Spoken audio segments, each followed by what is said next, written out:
আমরা বোন দুজনে মহাব্বত করেছিলাম, ভালোবাসা হয়েছিল। এই ভালোবাসার টানে দুজনে একটা ঘরের মধ্যে এলাম। ঘরের মধ্যে এলাম, অনেক দিনের আশা চাওয়া পাওয়া, অনেক রকম ভাবে দুজনে এক জায়গায়। দরওয়াজা বন্ধ করলাম, পৃথিবীর কেউ আমাদের দেখে না, আমরাও কাউকে দেখতে পাই না। মুসলিম শরীফ। বোনটা আমাকে তার সামনে, ভাইটা বোনটাকে তার সামনে বসালো। এমন সময়ে বোনটা ভাইটাকে বলেছিল, অর্থাৎ যুবকটা বলছে, এমন সময়ে বোনটা আমাকে বলল, ইয়া আব্দুল্লাহ ইত্তাকিল্লাহ ওয়ালা তাফতাহিল খাতিম, ইয়া আব্দুল্লাহ ইত্তাকিল্লাহ ওয়ালা তাফতাহিল খাতিম। হে আল্লাহর বান্দা, যুবক, তুমি আল্লাহকে ভয় করো, আল্লাহর আযাবের ভয়, আল্লাহর গজবের ভয় করো, আমার ইজ্জতের আংটি খুলে দিও না। বোনটা যখন আমাকে এইভাবে বলল, আমি সঙ্গে সঙ্গে দরওয়াজা খুলে ছুটে পালিয়ে গিয়েছিলাম। আল্লাহকে বলছে, আল্লাহ ইন কুনতা তা'লামু ইন্নী ফাআলতু যালিকা ইবতিগায়ে ওয়াজহিকা ফাফরিজ লানা ফারজাতান ইয়া আল্লাহ। আল্লাহ, আপনি যদি মনে করেন ওই দিন বদ্ধ ঘরের ভিতর থেকে আমার ওই বোনের কথাটা শুনে ছুটে পালিয়ে যাওয়াটা একমাত্র আল্লাহ আপনার ভয়ে, আপনার আযাবের ভয়ে, আপনার গজবের ভয়ে যদি হয়ে থাকে, ওই আমলটার ওসিলা দিয়ে আল্লাহ চাইছি দোয়ার মুখ থেকে পাথরের চাইটা একটু সরিয়ে দিন। আর দুজন বন্ধু আল্লাহুম্মা আমিন, আল্লাহুম্মা আমিন বলার সঙ্গে সঙ্গে আল্লাহর কুদরতি ক্ষমতায় ওই পাথরের চাইটা আরো খানিকটা সরে গিয়েছে। আকাশ চাঁদ সব দেখা যাচ্ছে, সূরজ কিন্তু বেরোতে পারছে না। আমলি জীবন তো চাই, কিন্তু রহমত ছাড়া বাঁচার কোনো রাস্তাও নাই। রহমতটা কার হচ্ছে? দয়াটা কার?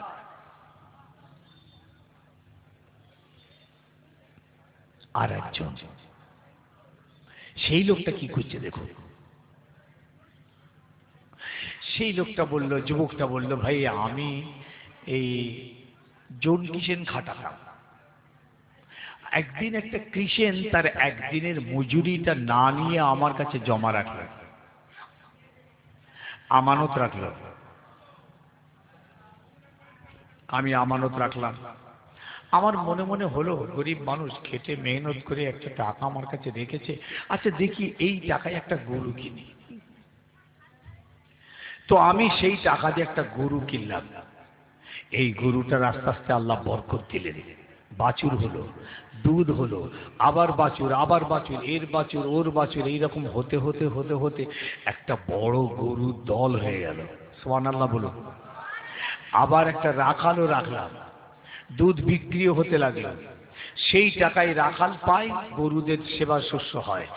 একটা টাকা কিন্তু আমি ওখান থেকে আমার জন্য নিইনি।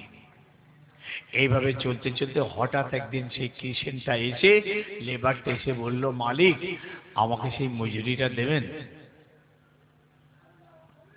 একদিনের মজুরিটা আমাকে দেবেন।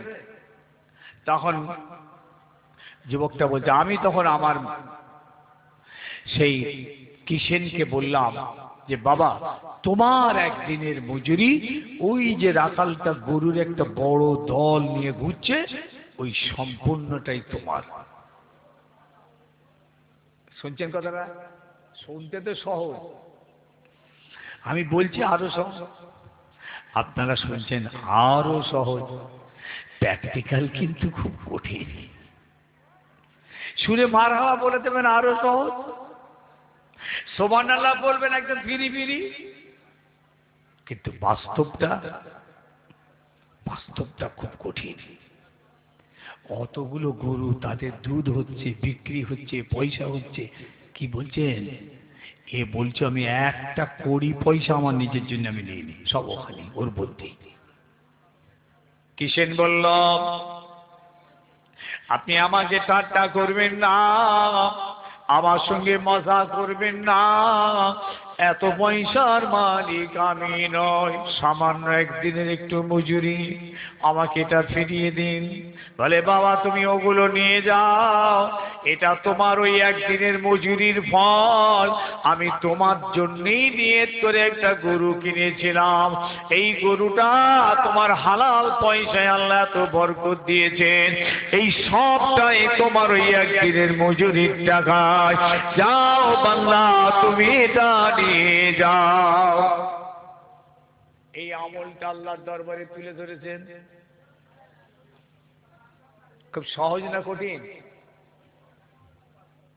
হ্যাঁ, আমাদের পয়সা কোনো খেয়ে লুপাট করে ফেলছে। মসজিদের টাকা, মাসার টাকা, ইটাল সাহেবের টাকা, ঈদগার টাকা, কবরস্থানের টাকা, এই লেবারের টাকা, এই 100 দিনের টাকা কি আছে? নয় দশ ফেলে দিয়েছে সব খেয়ে।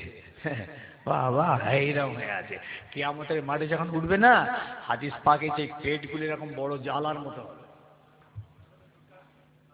মাথাটা ছিনে পারা হবে, কোমরটা একটুখানি হবে, পেটটা বড় জ্বালার মতো। যখন উঠবে লোক বলবে ময়দানে যে এরা কারা, এই কি অবস্থা?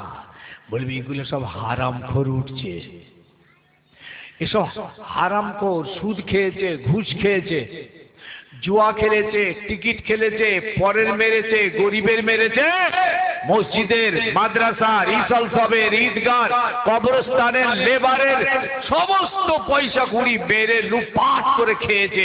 এই যে সোরের মতো চেহারা নিয়ে কিয়ামতের মাঠে উঠবে, আল্লাহ তার ফেরেশতাদের বলবেন ঠ্যাংটা ধর, ফাতরাহু ফিন্নার, টান মেরে জাহান্নামের ভিতরে ফেলে দেবে। ঈমানদার, আল্লাহ আমাদের প্রতি বহুত দয়া, বহুত রহম করেছেন। আল্লাহ আমাদেরকে ঈমানদার করেছেন, ঈমানের ঘরে জন্ম, ইসলামের ঘরে জন্ম পেয়েছি। এইটুকু নিয়ামতের শুকরিয়া আদায় করতে পারবেন না, নিজের রাস্তাটা নষ্ট করবেন না, নিজের পথটাকে ঠিক ধরে রাখুন। কোন পথে যাচ্ছেন? ইন কুনতা তা'লামু ইন্নী ফাআলতু যালিকা ইবতিগায়ে ওয়াজহিকা ফাআফরিজ লানা ফারজাতান ইয়া আল্লাহ। এই দোয়া চাওয়ার সঙ্গে সঙ্গে আর দুজন বন্ধু আমিন, আল্লাহুম্মা আমিন, আল্লাহুম্মা আমিন বলার সঙ্গে সঙ্গে গুহার মুখ থেকে পাথরের চাইটা সম্পূর্ণ সরে গিয়েছে। কার দয়ায় যাবেন জান্নাতে? কার দয়ায়? আমলের গরম দেখাবেন নাকি? আমল তো নেই, কচু পোড়া গরমটা দেখাবো কি? আর যেটুকু আছে তাও ভেজাল। আমলের গরম দেখাবেন। এক একজন খুব ফুলে কলা গাছ বেরিয়ে, তিনি আবার 1.5 হাত তসবি নিয়ে রাস্তায় বেরিয়ে পড়ে।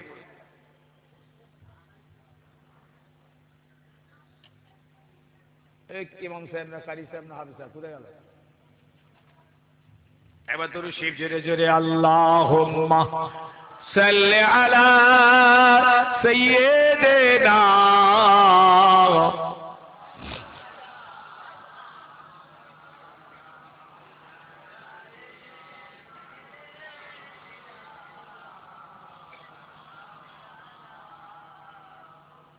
আল্লাহুম্মা সাল্লি আলা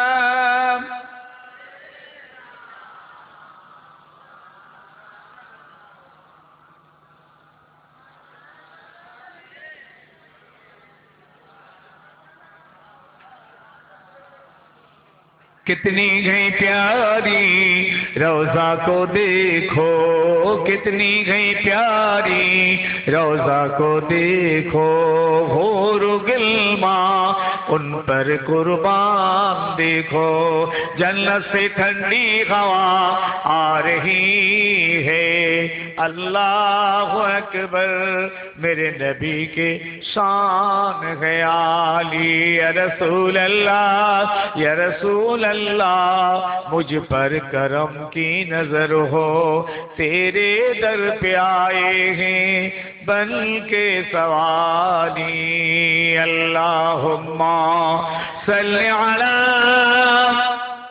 1.5 ঘন্টা পর চা নিয়ে এলে এই সব চা খাওয়া যায়। দুধের চা হবে না, চিনি ছাড়া দেখো এই চা খাওয়া যায়। সংক্ষেপ, সারা রাতের জলসা নাকি? সারা রাত না, ফজর বন্ধু তো মাশাআল্লাহ মাশাআল্লাহ। পর পর হুজুররা আসবে, আলেমরা আপনাদের সামনে আসবে। কত বড় নসিব আপনাদের। বসে আছেন স্টিল নাও একদম ফজর পর্যন্ত, পর পর বক্তা আসবে, ওয়াজ শুনবেন, হর কিসমের ওয়াজ শুনে কত রকম। এই জন্য তো আপনাদের জ্ঞান তো প্রচুর হয়ে গেছে, জ্ঞান প্রচুর। আল্লাহ কারে মেজুজির কেবলা বলতেন, বাবা তোমরা তো ওয়াজ শুনে শুনে আলেম হয়ে গেছে, বাবা সব আলেম হয়ে গেছে। মেজুজির পীর কেবলা বলতেন, তোমরা তো আলেম, তোমরা তো জাননেওয়ালা হয়ে গেছো। আলেম মানে জাননেওয়ালা, তোমরা তো জ্ঞানী হয়ে গেছো বাবা। কোনটা জানো নি? এটা হলো বুড়োদের মাদ্রাসা। বুড়োরা বসবে, রিটায়ারমেন্ট তারা এইখানে বসে এই কোরআন হাদিসের কথা শুনবে। বিসমিল্লাহ বলতেন, বুঝেছেন? এই যে জ্ঞানটা আপনাদের হয়েছে, ধরুন না সাইফুল্লাহ সাহেব কিছুটা যাই হোক বলেছেন, আমি গুনাহগার কিছুটা বললাম, আমার পরে আবার কে আছেন তিনি কিছুটা বলবেন, তারপরে আবার একটা কে আছে তিনি বলবেন। এই করতে করতে ভোরবেলা আবার আবু হুরায়রা সিদ্দিকী, এখন দেখছি কি অবস্থা, হুরায়রা বাবাজি আছে, হ্যাঁ হ্যাঁ মাশাআল্লাহ আমার ভাইপো, তিনি আবার শেষ বেলায়। ছখানা হুজুরের জ্ঞান নিলেন আপনারা, 6টা হুজুর। কিয়ামতের দিন জিজ্ঞেস করবে, এই যে জ্ঞান অর্জন করলে কি কাজ করেছিলে, জবাব দাও। এটা খুব কঠিন, কি কাজ করেছিলে তার জ্ঞান। কিয়ামতের ময়দানে, মাহশারে ময়দানে সাহাবীরা আল্লাহ নবীকে জিজ্ঞেস করলেন, ইয়া রাসূলুল্লাহ আইয়ুল আমালু আহাব্বু ইলাল্লাহ, কোন আমলটা আল্লাহর কাছে সবথেকে বড় প্রিয়? আল্লাহ নবী বললেন 4টে, এই হাদিসে 4টে। আইয়ুল আমালু আহাব্বু ইল্লাল্লাহ, ইয়া রাসূলুল্লাহ দুনিয়ার জমিনে কোন আমলটা আল্লাহর কাছে বড় প্রিয়? আল্লাহর হাবিব বললেন, আল্লাহ তুশরিক বিল্লাহি শাইআ, আল্লাহর সঙ্গে অংশীদার, আল্লাহর সঙ্গে শিরক না করা। এই আমলটা আল্লাহর খুব পছন্দ। খবরদার, হাত ধরে বলছি, পায়ে ধরে বলছি, শিরক করে ফেলবেন না। সব থেকে ভয় আমার ভাইদের শিরক হয়ে যাওয়ার, কোন মাজারে যে এমনি কোনো ঠাকুরকে সেজদা করবে না, চাঁদকে, সূরজকে, পাহাড়কে, কোনো প্রতিমাকে এরা সেজদা করে মাথা নিচু করে না, এই ভয় নেই। কিন্তু মাজারে গিয়ে কিন্তু শিরক করে ফেলার ভয়টা সব থেকে বেশি। আল্লাহ নবী বললেন, আল্লাহ তুশরিক বিল্লাহি শাইআ, আল্লাহর সঙ্গে কাউকে শিরক না করা। কেন জানেন? শিরক যারা করে, আল্লাহ বললেন ইন্নাশ শিরকা লাযুলমুন আযীম, আরে শিরক হলো আমার উপরে সবথেকে বড় জুলুম। আল্লাহ আবার বললেন, ইন্নাল্লাহা লা ইয়াগফিরু আন ইউশরাকা বিহি ওয়া ইয়াগফিরু মা দুনা যালিকা লিমান ইয়াশা, আল্লাহ পাক শিরকের গুনাহ কারো ক্ষমা করবেন না। অন্যান্য গুনাহ যা হয়েছে আল্লাহ যাকে চাইবেন ক্ষমা করে দেবেন। যাকে চাইবেন কথাটার মানে কি? যে আল্লাহর কাছে চাইবে আল্লাহ ওই মাফ করে দেবে, তওবা করবে, ওকে আল্লাহ মাফ করবে। যে চাইনি তার ক্ষমা হবে না। যে মোনাজাত করেনি তার ক্ষমা হবে কি করে? যে খোদার কাছে দরখাস্ত করেনি তার কবুল হবে কি করে? খোদার কাছে যিনি অন্তরের অন্তঃস্থল থেকে মাগফিরাত চাইবেন, আল্লাহ তার মাগফিরাত দেবেন। 2 নম্বর, বিররুল ওয়ালিদাইন। কোন কাজটা সব থেকে প্রিয় আল্লাহর কাছে? দেখুন, বিররুল ওয়ালিদাইন, বাপ মায়ের সেবা করা, যত্ন করা, খেদমত করা, হক আদায় করা। এই আমলটা পৃথিবী জমিনে সব থেকে ভালো আমল। 3, আসসালাতু লিওয়াক্তিহা, ও মুমিনরা, ঈমানদারেরা, ঠিক ওয়াক্তে আল্লাহর নামাজ আদায় করা আল্লাহর কাছে প্রিয় আমল। শেষ, জিহাদ ফি সাবিলিল্লাহ, যারা আল্লাহর রাস্তায় জিহাদ করে, এই জিহাদ করার আমলটা আল্লাহর কাছে বড় প্রিয় আমল। এখন আর জিহাদের হুকুম নেই, এখন জিহাদের হুকুম নেই।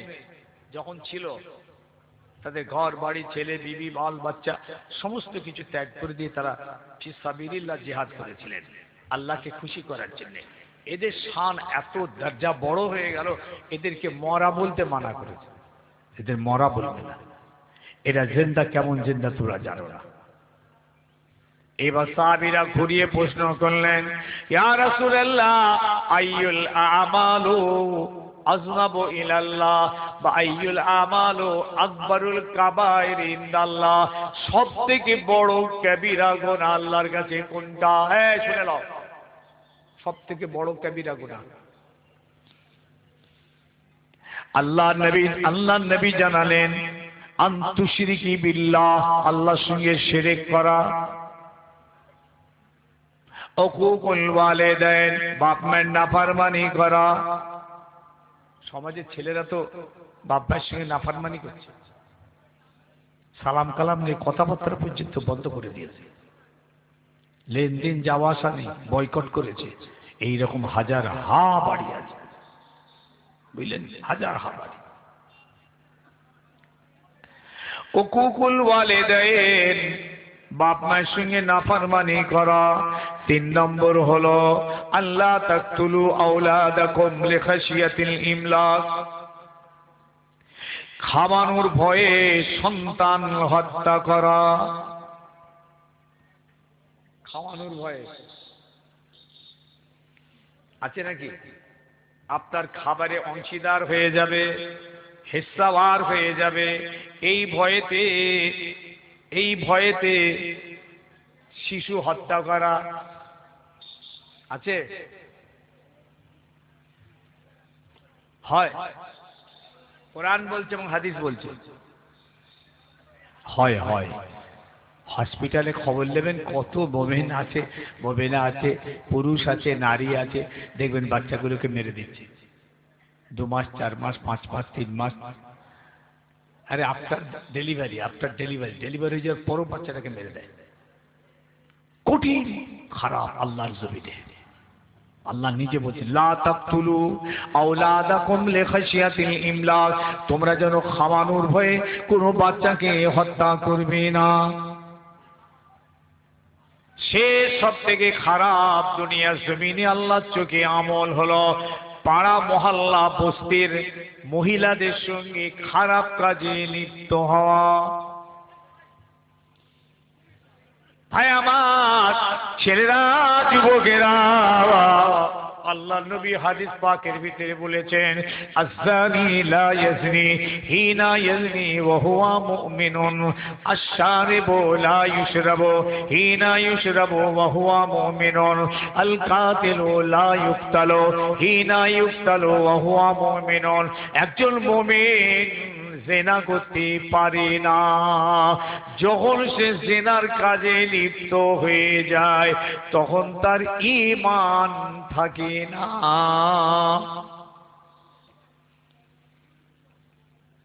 মুমিন সব কাজ করে না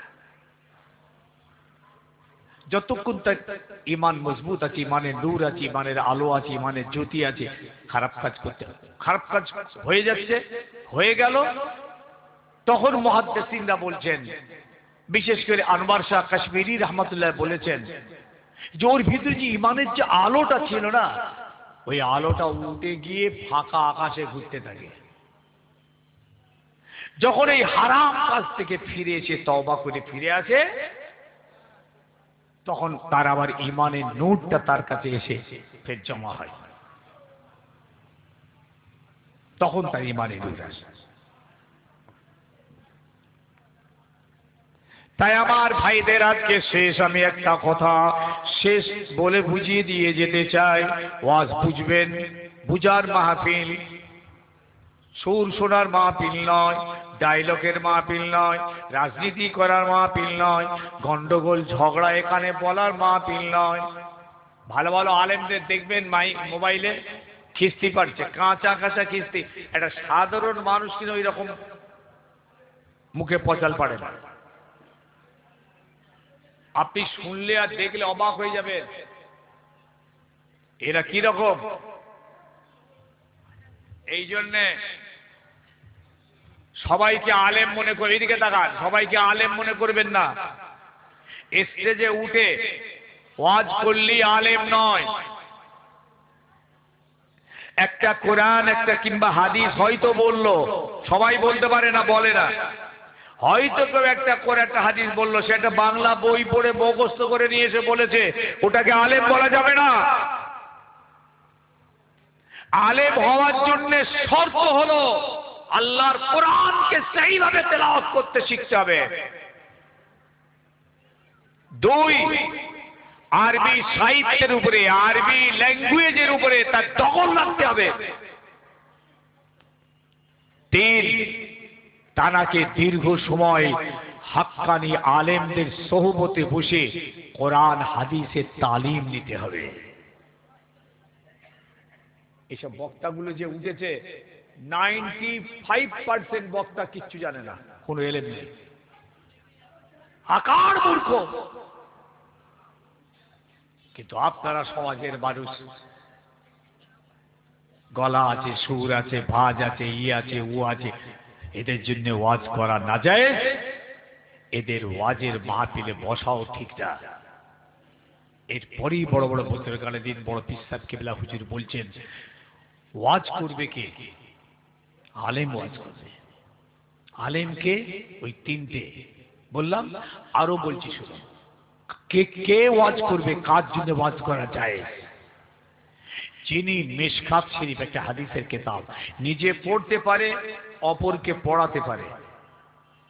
তাফসীরে জালালাইন একটা কিতাব আছে, তাফসীরের কিতাব, যিনি নিজে পড়তে পারেন, অপরকে পড়াতে পারবেন। নুহু সরফ গ্রামারের বই, আরবি গ্রামার, এই গ্রামার যে নিজে পড়ে বুঝতে পারে, অপরকে বুঝাতে পারে। ফিকহের কিতাব মাসলাক শারে বেকায়া, এই কিতাবটা যিনি নিজে পড়তে পারবেন, অপরকে পড়াতে পারবেন। এই অভিজ্ঞতা, এই জ্ঞান যার মধ্যে আছে, তানার জন্য স্টেজে উঠে ওয়াজ করা জায়েজ, বাকিদের জন্য না জায়েজ।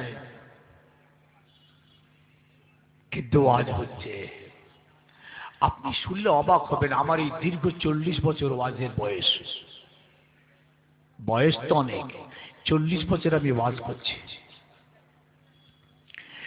এখন দেখছি যে ছেলেটা আমাদের পাশে বসে থাকতো, এরকম বসে থাকতো, হয়তো হাওয়া করছে, অনেক অনেক হুজুর কেবলা দেরি করেছে, এরকম হাওয়া করছে,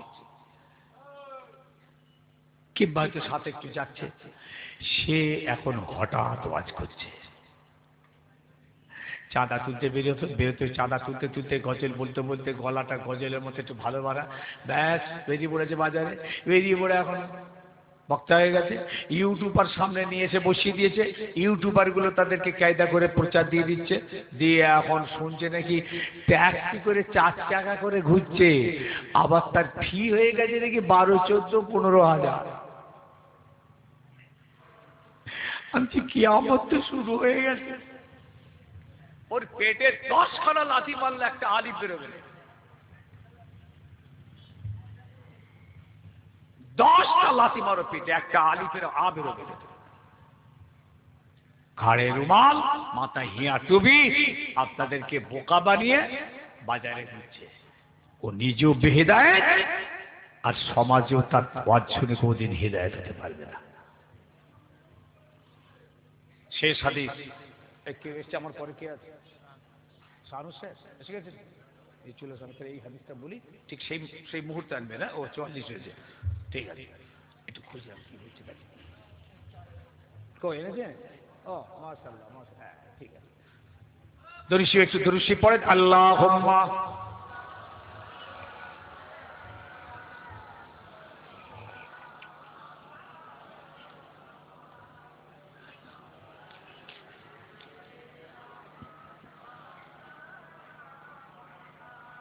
सीना है मदीना, सीने में है, आंखों में है जाली रोजा की, रोजा है अमानत उम्मत की, उम्मत है मतवाला रोजा की।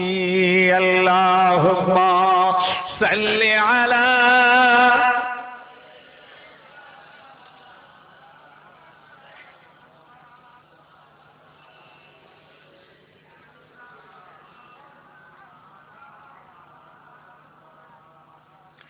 ইসলাম আর ঈমান এই দুটোকে বুঝিয়ে দিচ্ছি। শেষ শেষ বক্তব্যের চ্যাপ্টার। সবাই ঈমানদার, কিন্তু মুসলমান সবাই হতে পারিনি। এটা মাথায় ঢুকিয়ে নিন। ঈমানদার সবাই। কেন? আপনারা ঈমান এনেছেন, আমরা ঈমান এনেছি, আল্লাহকে মেনেছি, নবীকে মেনেছি, অন্তরের ব্যাপার বিশ্বাস করে নিয়েছি, ঈমানদার। কিন্তু নামাজ পড়ি না, রোজা রাখি না, হজ করি না, যাকাত দিই না, মদ খাই, সুদ খাই, মুসলমান নয়। এই যে ধারণাটা আমাদের মধ্যে আছে না, যে আমরাই ঈমানদার, আমরাই মুসলমান। না, ঈমানদার আমরা সবাই, কিন্তু মুসলমান নই। আমি ওই উদাহরণটা তখন দিলাম, পোশাকটা পরে আছে, বলতেই পারছিলেন না ওকে নাস্তিক না ইহুদি না খ্রিস্টান না মুমিন না ঈমানদার, বলতে পারছিলেন না। কিন্তু যখনই মসজিদের ভিতরে গিয়ে নামাজটা ধরেছেন, আল্লাহু আকবার, ব্যাস ক্লিয়ার হয়ে গেল, আরে এ তো মুসলমান। এই জন্য মুসলমানের ডকুমেন্টসটা বাইরে, ঈমানদারের কোনো ডকুমেন্টস দেখাতে পারবেন না। এইটা দেখাবেন ঈমান আপনার আছে, তার বহিঃপ্রকাশ ঘটছে আমল। আমলি জীবন চাই। আপনার ঈমানটা উলঙ্গ হয়ে আছে, কেন? আপনার আমল নেই। আপনি ঈমানদার, আপনি মুমিন, আনসাকসেস। প্রথম সূরা থেকে বলেছি আনসাকসেস মুমিন, আপনার আমল নেই। যে মুমিনদের আমল আছে এরা হলো সাকসেস, এরা কামিয়াব। আল্লাহ পাক কোরআন পাকে কতগুলো বললো, বললাম তো দেখি, শুনলেন তো? প্রথম সূরা মুমিন থেকে বলেছি না? ভাই কি কথা বলেন না কেন? বললাম না বলিনি? গুলিয়ে গেল না কি করি? এখানেই শেষ, ওর ঘর পর্যন্ত যাবে না।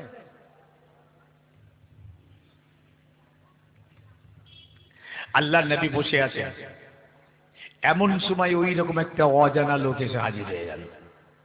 অজানা, অচেনা, কেউ চেনেন না, সাহাবারা চেনেন না। লোকটা এসে এরকম খালি মাথায় এসছেন আল্লাহ নবীর কাছে, খালি মাথা, কালো কুচকুচে চুল আর সাদা একটা পোশাক পরে আছে, বেশ আটো সাটো মানুষটা। এসে আল্লাহ নবীর কাছে হেঁটো দুমড়ে নামাজের মতো বসেছেন। আর এই নামাজের মতো যখন বসেছেন না, নিজের হেঁটো দুটো আল্লাহর নবীর হেঁটোর সঙ্গে ঠেকিয়ে দিল।